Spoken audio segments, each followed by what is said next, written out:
नमस्कार, मैं शंभू कुमार सिंह और आप देख रहे हैं सल दस्तक। राम जन्मभूमि को लेकर एक पहला कार्ड सबसे सामने आया है। जो इनविटेशन कार्ड है उसमें 3 नाम हैं। प्रधानमंत्री नरेंद्र मोदी के कर कमलों द्वारा। दूसरा नाम है मोहन भागवत, आरएसएस प्रमुख।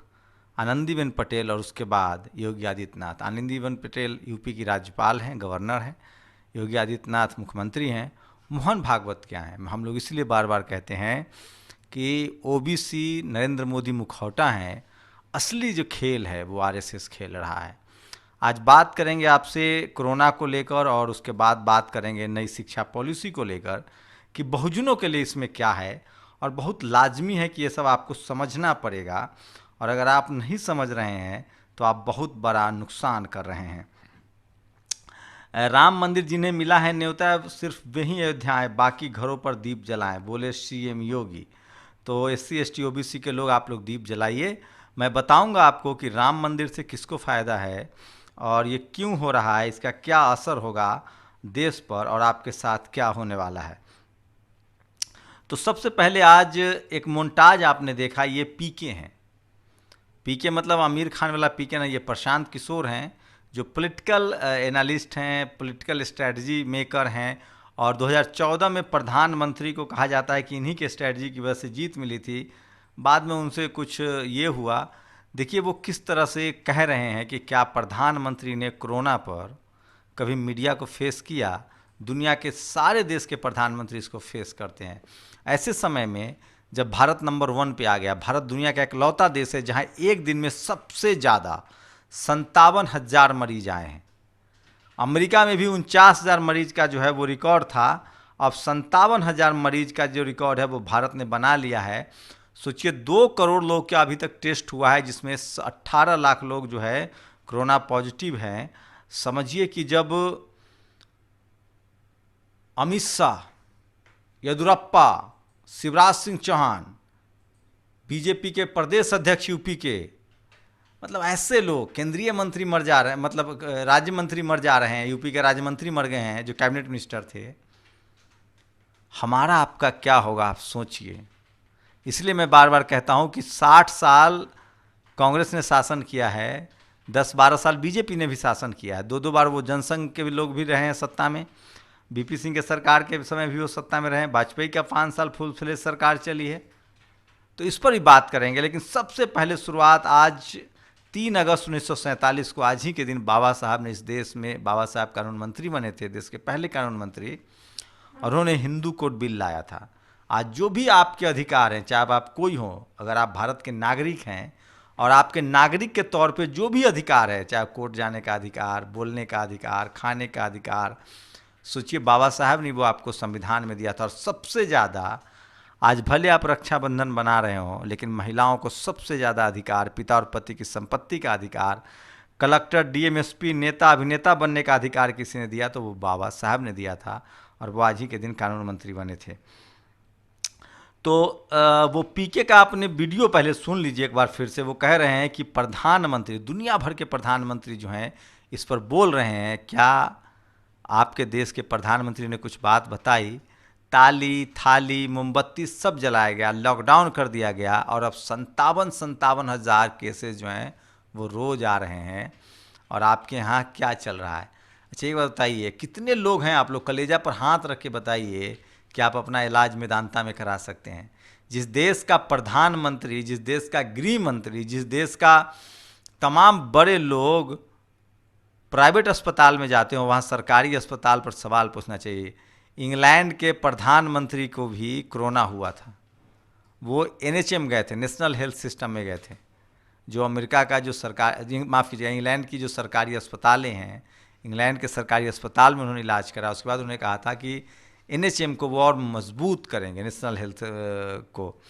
तो ये पीके की चीज़ है जो मैं आपको समझा रहा था, ये आप लोग को समझना चाहिए। और अब क्रोनोलॉजी समझिए। 400 मरीज, ताली थाली बजाओ। 600 मरीज, लॉकडाउन। 4,000 मरीज, दिया जलाओ टॉर्च जलाओ। 12,000 मरीज, लॉकडाउन 2। 40,000 मरीज, लॉकडाउन 3। 8,000 मरीज, लॉकडाउन 4। 2 लाख मरीज, लॉकडाउन अनलॉक 1। 5,50,000 मरीज, अनलॉक 2। 10 लाख मरीज, ऊपर वाले पर भरोसा रखो। 15 लाख बॉलीवुड में भाई भतीजावाद। 17,50,000 मरीज, अमित शाह अस्पताल में भर्ती, ट्विटर से। तो सोचिए कि किस तरह की चीज़ें हो रही है। और एक शानदार पोस्ट आया है, मैं वो उसको चाहता हूँ बीच बीच में बताता चलूँ। 1985 में जामा मस्जिद का ताला खुलवाया गया क्योंकि 1984 में सिख दंगों से लोगों का ध्यान हटाना था। अब रब ने लोगों को कांग्रेस से ही ध्यान हटा दिया है। अब उससे आगे आइए, अब आते हैं नई शिक्षा नीति का सीधा मंदिर से क्या कनेक्शन है। बीजेपी एक राजनीतिक पार्टी, आरएसएस एक संगठन है। आरएसएस एक ऐसा संगठन है जो जातिवाद, मनुवाद, ब्राह्मणवाद को लागू करना चाहता है। संविधान से उसको प्रॉब्लम है, तिरंगा से भी उसको प्रॉब्लम है। और राम की राजनीति से बीजेपी को कैसे फ़ायदा होता है ये समझना पड़ेगा आपको। आप सोचिए, एक नई एजुकेशन पॉलिसी लाई गई है जिसमें 5वीं क्लास तक तो अंग्रेजी पढ़ ही नहीं सकते, आपकी पढ़ाई संस्कृत में होगी और हिंदी में होगी। दिलीप मंडल ने इसीलिए लिखा है कि क्या आज तक किसी माँ ने अपने बच्चे को संस्कृत में लोरी सुनाया होगा। संस्कृत देव भाषा है, भगवान बोलते हैं और नीचे धरती पर ब्राह्मण बोलते हैं, बीच में किसी के लिए नहीं है।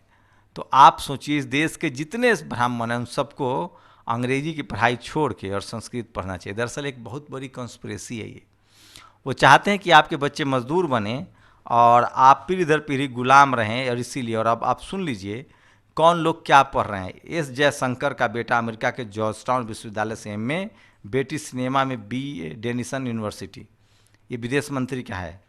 स्मृति ईरानी की बेटी जॉर्जटाउन विश्वविद्यालय से एमए एलएलएम लीगल एक्सटर्न फोल होंगे एलएलपी वाशिंगटन। प्रकाश जावड़ेकर का बेटा अर्थशास्त्र में पीएचडी बोस्टन विश्वविद्यालय। राजनाथ सिंह का बेटा ब्रिटेन में लीड्स विश्वविद्यालय एमबीए।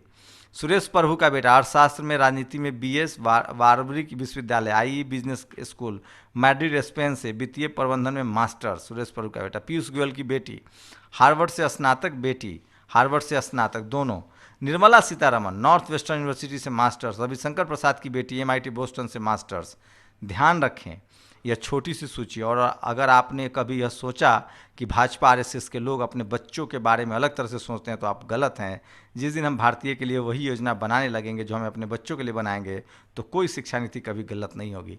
मेरे एक दोस्त हैं और सोशल मीडिया पर मैं लगातार सुनता रहता हूँ कि किस तरह से लोग कहते हैं लगातार कि आपको क्या कर दिया गया है, ये जो एजुकेशन है, जो पॉलिसी है, जो स्कूल कॉलेज है, कैसे आपको बर्बाद किया जा रहा है। वो चाहते हैं कि आपका बच्चा कारीगरी करे, वो चाहते हैं कि आपका बच्चा सफाई करे, और ये इस तरह से ये शिक्षा नीति बनाते हैं। तो जो शिक्षा नीति आई है वो सिर्फ अपने बच्चों को अंग्रेजी पढ़ाने के लिए आई है।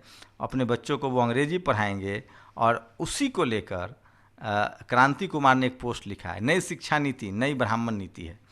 क्या आपको लगता है 15 लाख 20 लाख फीस वसूलने वाले Doon school Dehradun, Mayo college Ajmer, Scindia school Gwalior, Woodstock world school Mumbai, Reliance school Poddar school, Delhi public school और अमीर प्राइवेट स्कूल अपने यहाँ सभी विषय हिंदी माध्यम में पढ़ाएंगे। ब्राह्मण चाहता है किसान, पशुपालक, कामगार, कारीगर और मजदूर वर्ग के बच्चे इंग्लिश मीडियम में न पढ़े। पिछड़ा वर्ग इंग्लिश मीडियम में पढ़कर कुलीन वर्ग को चुनौती दे रहा है। पहले बिना संस्कृत पढ़ाए गुलाम बनाया, अब संस्कृत हिंदी पढ़ाकर गुलाम बनाना चाहते हैं। सोचिए, इस देश में 2000 सालों से जब हमको पढ़ने ही नहीं दिया गया, जब संस्कृत की पढ़ाई सिर्फ होती थी तो ये पढ़ने नहीं दिए। जब हिंदी आ गई, जब मैकाले आ गए, अंग्रेजी आया, तब कह रहे हैं कि अब संस्कृत पढ़ो। पहले पढ़ने नहीं दिया, अब जब पढ़ने का कानून बन गया तब कह रहे हैं कि अब संस्कृत पढ़ो। खुद इंग्लिश मीडियम में पढ़कर देश का शासक बना रहना चाहता है, अब आप तय कीजिए हिंदी संस्कृत पढ़कर गुलाम बनना है या इंग्लिश पढ़कर देश का शासन बनना है। नेताजी लोग सरकारी अस्पतालों को बर्बाद नहीं करते तो मेदांता में इलाज कराने थोड़े जाते। सोचिए, अमित शाह मेदांता गए हैं और संबित पात्रा मेदांता गए थे और सरकारी एम्स के डॉक्टर जो हैं वो उनका वहाँ इलाज करेंगे। एक और बहुत खबर चल रही है कि बिहार में सुशांत सिंह वाले मामले पर राजनीति हो रही है। दरअसल ये भी राजनीति है। सुशांत सिंह की मौत हुई है, उसकी जांच होनी चाहिए, लेकिन सोचिए कि बीएमसी जो है जिसने क्वारंटाइन किया है बिहार के आईपीएस को, वो तो बीजेपी के कब्जे में है। तो लोग भी ये सवाल उठा रहे हैं कि विनय तिवारी को 14 दिन के लिए मुजफ्फरपुर, राखी पर कुछ लोगों ने अच्छा पोस्ट लिखा है, मैं चाहता हूँ पढूं। आज अपनी बहनों की रक्षा का वादा करेंगे, खूब प्यार देंगे, अति भावुक होकर लिखेंगे, लेकिन बहन की पढ़ाई अपने से ज़्यादा नहीं होने देंगे। बहन को प्रेम करने की छूट कभी नहीं देंगे। बहन को अंतर्जातीय विवाह न करने देंगे। ऐसे भाइयों के लिए हमारी भोजपुरी में कहा जाता है उफर पड़े। वैसे ये लोग भाइयों की इजाज़त देने की ठेकेदारी दी किसने? Who who the hell you are, बहनों सोचना तुमको। आगे वो लिखते हैं, तोहफा आज भी भाई देगा बहन को, मतलब आर्थिक ताकत भाइयों के कब्जे में ही है ना। और कुछ और पोस्ट है जो आपको समझना चाहिए। आज देश के हर जिले यानी लगभग 10 लाख की आबादी पर अगर एक ढंग का हॉस्पिटल नहीं है तो इसकी जिम्मेदारी कांग्रेस की है। चूँकि बीजेपी भी तब तक अकेले मिलजुल 15 साल केंद्र शासन कर चुकी है, इसलिए कुछ जिम्मेदारी उसकी भी बनती है। आज़ादी के बाद भारत के घटिया शासक मिले, स्वास्थ्य और शिक्षा किसी की प्राथमिकता में नहीं थी। सरकारों ने देश की जनता को निराश किया है। दक्षिण भारतीय राज्य इस मामले में बेहतर स्थिति में है, खासकर तमिलनाडु और केरल। उससे भी भयानक खबर तो यूपी से है। 2300 लोग लखनऊ से टेस्ट दिए हैं कोरोना के और कोरोना पॉजिटिव पाए गए और सब भाग गए। गलत नाम, गलत एड्रेस, फ़ोन नंबर लिखा दिए। ये योगी जी के राज में हो रहा है। पता चला पुलिस 1100 को ढूंढ पाई है। मतलब एक से एक देश है। और उससे भी बड़ी भयानक खबर सुनिए। जो कहती थी कि मैं मंदिर के लिए जान दे दूंगी, उमा भारती, उन्होंने कोरोना के डर से शिलान्यास में जाने का प्लान कैंसिल कर दिया है। कहीं न्योता तो मिला था ना, ये भी देखना पड़ेगा, क्योंकि एक भी SC ST OBC के लोग ट्रस्ट में नहीं हैं। और SC ST OBC के लोग को न्योता नहीं मिला रहा है, OBC कैटेगरी से आती हैं मैडम। तो ये कुछ बड़ी खबरें थी जो आपको समझना चाहिए। और उसी के बाद मैं कह रहा हूँ, इन तमाम मुद्दों पर आपको बात करनी पड़ेगी। मैं इस देश के बहुजन समाज से अपील करता हूँ, अपने बच्चों को पेट काट कर, संत गाडगे ने कहा था, बर्तन बेचकर, थाली बेचकर पढ़ाइए। अच्छा, इस देश में कोई है जिसकी शादी ना हुई हो? हम रिक्शा चलाए, ठेला चलाए, सब्जी बेचे, सब कुछ शादी होना है, सब तय है, बच्चे होते हैं। असली खेल है कि आप पढ़ाई लिखाई कितना करते हैं, अपने जीवन को आप बदल पाते हैं कि नहीं। सोचिए, अगर बाबा साहब नहीं पढ़े लिखे होते, फूले पेरियार अम्बेडकर नहीं पढ़े होते, लालू यादव नहीं पढ़े लिखे होते, मायावती नहीं पढ़ी लिखी होती, सोचिए पढ़ाई लिखाई कितना ज़रूरी है। और ये क्रांति कुमार ने सही लिखा है। जब इस देश में, दुनिया में शिक्षा बढ़ रहा था, तब पहले आपको पढ़ने ही नहीं दिया गया। इस देश में मुगल तक आपको पढ़ने नहीं दिया गया, जाति व्यवस्था कायम थी मुगल के आने तक। जब अंग्रेज आए तो आपके लिए स्कूल के रास्ते खुले, तब भी आपके साथ भेदभाव हुआ। आज भी आपके बच्चों के साथ स्कूल, कॉलेज, यूनिवर्सिटी में भेदभाव होता है। और अभी कह रहे हैं कि हम संस्कृत पढ़ाएंगे आपको। भैया, हमको अंग्रेजी पढ़नी है। मैं तमाम बहुजन लोगों से अपील करता हूँ, अंग्रेजी पढ़ाइए अपने बच्चों को। संस्कृत में कभी लोरी सुनी है? संस्कृत रोजी रोटी की भाषा नहीं है। संस्कृत आपको बेकार, जितने अमीर लोग हैं, मतलब क्या कॉन्स्पिरेसी है इस देश में, एकदम वोट। और ये पहले SC ST OBC माइनॉरिटी को वोट नहीं डालने दिया जाता था। जब वो वोट डालने लगे, पहले तो वोट डालने नहीं जाता था, रिजर्व सीट पर अपने नौकर को जिता लेते थे। जब मान्यवर कांसी राम साहब आते हैं, कहते हैं जिसकी जितनी भागीदारी, जिसकी हिस्सेदारी उसकी उतनी भागीदारी, वोट हमारा राज तुम्हारा, नहीं चलेगा, नहीं चलेगा। उसके बाद ये लोग बूथ लूटने लगते हैं। जब बहुजन डंडा लेकर, लाठी लेकर सुबह सुबह रोटी खाकर वोट डालने चला गया, तो देखा कि वोट डालेगा तो EVM ले आती है इंदिरा गांधी। 84 में इसी तरह से दंगे हुए थे और 85 में बाबरी मस्जिद का राजीव गांधी ने ताला खुलवाया था। सुब्रमण्यम स्वामी ने सही कहा है कि मंदिर बनाने में सबसे ज़्यादा कांग्रेस नेताओं का योगदान है। PV नरसिम्हा राव और राजीव गांधी। इस देश के मुसलमानों को, सिखों को समझना चाहिए। बीजेपी मुसलमान को मारती ही इसीलिए है कि आप खुश रहें हिंदू होकर और आपकी रोजी रोटी सबकी समस्या जाती रहे। कोरोना सोचिए, कोरोना में आपका गृह मंत्री सरकारी अस्पताल में नहीं जाता है, प्राइवेट अस्पताल में जाता है। दुनिया के और किसी देश में ऐसा नहीं हो सकता है। MP के मुख्यमंत्री प्राइवेट अस्पताल में इलाज करवाते हैं। आप में से कितने लोग हैं जो प्राइवेट अस्पताल में जा सकते हैं? तो ये बड़ी कॉन्स्पिरेसी हो रही है। और नई शिक्षा नीति जो है वो पूरी तरह से इस देश में मजदूर पैदा करेंगे SC ST OBC माइनॉरिटी को, और जिसके पास पैसा होगा वो अपने बच्चों को अंग्रेजी स्कूल में पढ़ाएगा। और एक बड़ी साजिश है, बड़ी कॉन्स्पिरेसी है। किसी भी कीमत पर ये समझिए फिर से मनुस्मृति ला दिया गया है। मैं OBC के जो OBC संसदीय समिति के जो हेड हैं गणेश सिंह, मैं उनके कुछ लोग गए थे ज्ञापन देने OBC आरक्षण को लेकर। गणेश सिंह ने अच्छा काम भी किया है। उन्होंने चिट्ठी भी लिखी है सारे OBC 112 सांसदों को। उनके कैबिनेट में देखा, मैं तस्वीर आई थी मेरे पास, उसमें हेडगेवार और गोलवरकर की तस्वीर लगी है। बताइए देश में उनका क्या योगदान है। तो क्या सरकार RSS चला रही है? फिलहाल अयोध्या के लिए जो कार्ड छपा है उसको देखकर तो यही लगता है कि RSS के एजेंडे पर सरकार चल रही है। प्रधानमंत्री OBC नाम पर मुखौटा है। और इसीलिए 2 दिन पहले ट्विटर ट्रेंड हुआ था, Modi hates SC ST OBC, क्योंकि निजीकरण हो रहा है, सारी नौकरियां जा रही है। और और ये तमाम सवाल जो है वो कोई पूछ नहीं रहा है। मीडिया उनकी हाँ में हाँ मिला रही है। आपको धर्म का अफीम चटाया जा रहा है, कर्मकांड चटाया जा रहा है और पोंगा पंथ पढ़ने के लिए आपके बच्चों को प्रेरित किया जा रहा है। आप क्या चाहते हैं? आपके बच्चे क्या बने? कलेक्टर बने, एसपी बने, डीएम बने, नेता बने, अभिनेता बने, या क्या बने? कर्मकांडी बने? कर्मकांडी बने, पोगापंथी बने? मैंने पोगा पंडित नहीं बोला है, पोगापंथी बोल रहा हूँ। समझने की कोशिश कीजिए। मुझे किसी भी कैटेगरी से कोई प्रॉब्लम नहीं है। मुझे प्रॉब्लम है मनुवाद से, जातिवाद से, ब्राह्मणवाद से, और इसके खिलाफ आपको बात करनी पड़ेगी, आपको बोलना पड़ेगा। और नहीं तो आप जो आज SC ST OBC माइनॉरिटी के जो खासकर लोग हैं, आज जो आप लग्जरी में हैं या आज जो आपको अधिकार मिला है, ये मत समझिए कि किसी ने आपको मुफ्त में दिया है। इसके लिए आपके बाप दादाओं ने लड़ाई लड़ी है, संघर्ष किया है, कुर्बानियाँ दी हैं। आज हेमंत सोरेन CM हैं तो उनके दादा की हत्या हुई थी, जगदेव बाबू की हत्या हुई है, बाबा साहब ने अपने बच्चे खोए हैं, पेरियार साहब ने जीवन भर संघर्ष किया है, मान्यवर साहब ने अपनी ज़िंदगी त्यागा है, लालू यादव आज भी जेल में है, मायावती ने शादी तक नहीं की, संघर्ष कर रही हैं आज भी। तो बहुजन समाज को तो पानी पीने का हक भी नहीं था। और मैं OBC के लोगों से कहना चाहता हूँ, बाबा साहब ने आपको जानबूझकर, बाबा साहब ने संविधान में क्या किया? जो जाति व्यवस्था थी उसको पलट दिया, SC ST OBC माइनॉरिटी बनाया। जो ब्राह्मण, क्षत्रिय, वैश्य, शूद्र और अछूत था उसको SC ST OBC माइनॉरिटी बना दिया। और जिसको पहले अधिकार था उसको, जिसको अधिकार नहीं था उसको थोड़ा प्रिविलेज कर दिया। तो ये सारे अधिकार आपको बहुत संघर्ष से मिले हैं, इसलिए इसको बचाइए। और सरकारी अस्पताल, सरकारी स्कूल, रोजी रोटी पर बात करनी पड़ेगी। और नई शिक्षा नीति जो आई है वो पूरी तरह से SC ST OBC माइनॉरिटी के लोगों को गुलाम बनाने के लिए है।